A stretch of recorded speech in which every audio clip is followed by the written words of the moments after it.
Now welcome back again to the channel. I do Agri. Today we're going to show you how to drive the Case 4230. Now we've owned this tractor for about a year and a half now. We bought it back in the summer of 2019, I think it was. A fella down in Roscommon, they got it from someone up in the north that they knew. He had passed away, an older farmer, and they were able to purchase it then, so they had no use for it and they were just selling it on. We bought it. It had very low hours on it, still under 3,500. I think it's 3,400 at the minute. Very good tractor. I absolutely love it.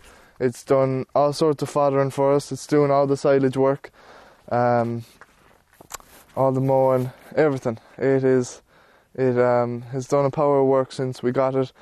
Hasn't given us any trouble.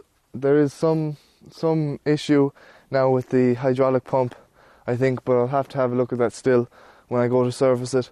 But other than that, absolutely mint, so it is. Love that tractor. Love that tractor. Now, I've been asked by a good few people to record this video. Every tractor is a little bit different to drive, so I'm going to pop in the cab there. We'll have a look at the controls and I'll show you how to drive it.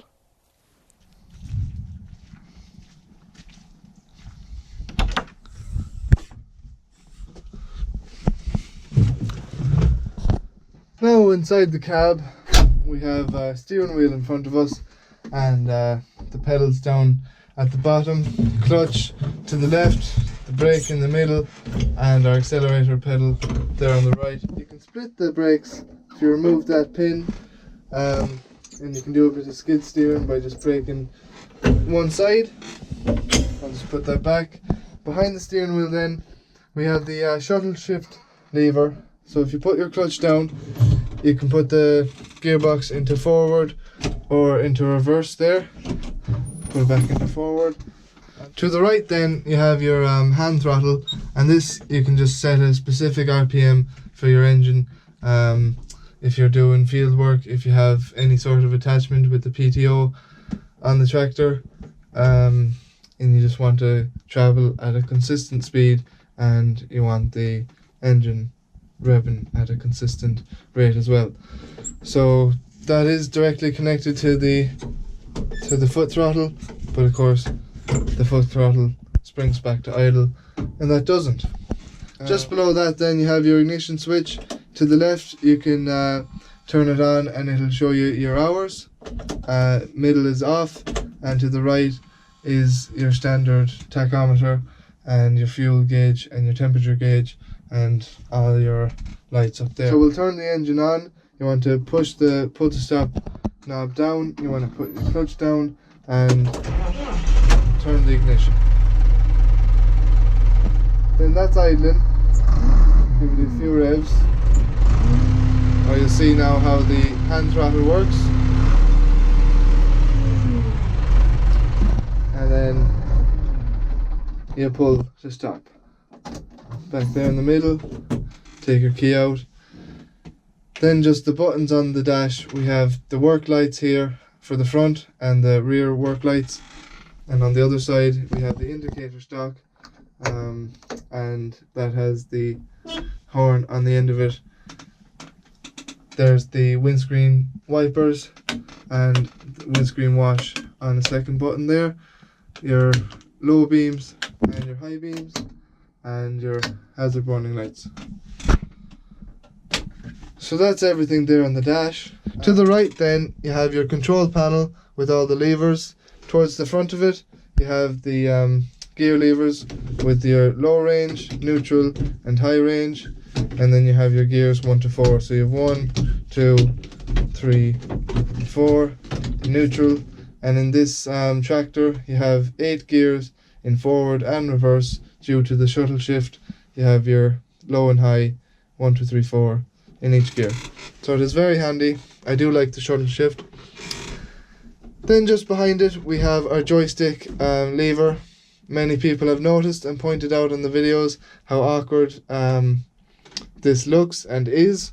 Whoever did install it, one of the previous owners, I don't know, they just didn't know much about ergonomics. But my elbow is on the back of the seat when my hand is resting on it, so this needs to be brought forward, and it would make for a much better job. But the lever itself is a bit stiff and it gets stuck in certain positions, so I'll have a look at that, or have a look at replacing it, because it does get annoying sometimes. Behind the gears we have the buttons for 4-wheel drive and diff lock.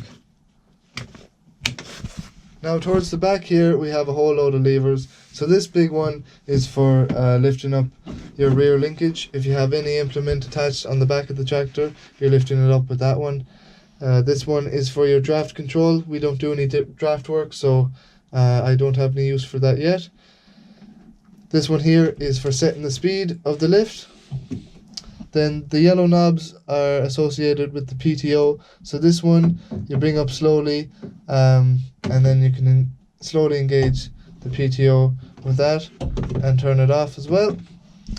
The other yellow one is for setting the speed of the shaft as well on the PTO, but I wouldn't really use that. This one here as well is the speed for the draft control, I believe, but I could be corrected on that. Let me know, because I don't have any use for that, but I would like to know exactly what it is. To the right here then we have the lever for the drop hitch, and in front of that we have our 2 spool valves, 1 and 2. So that's everything there on the right hand side. The left hand side we just have the handbrake. Put that down, lift it up. That's pretty much everything inside the cab. I'll put the camera up here in the corner and we'll go for a bit of a drive. Now, starting from a standstill, you put your clutch down, you put your pull stop button down, and you start the engine. I'll put it into high gear and into first. Shuttle shift lever is in forward and the handbrake is off. So we can let go of the clutch, give it a little bit of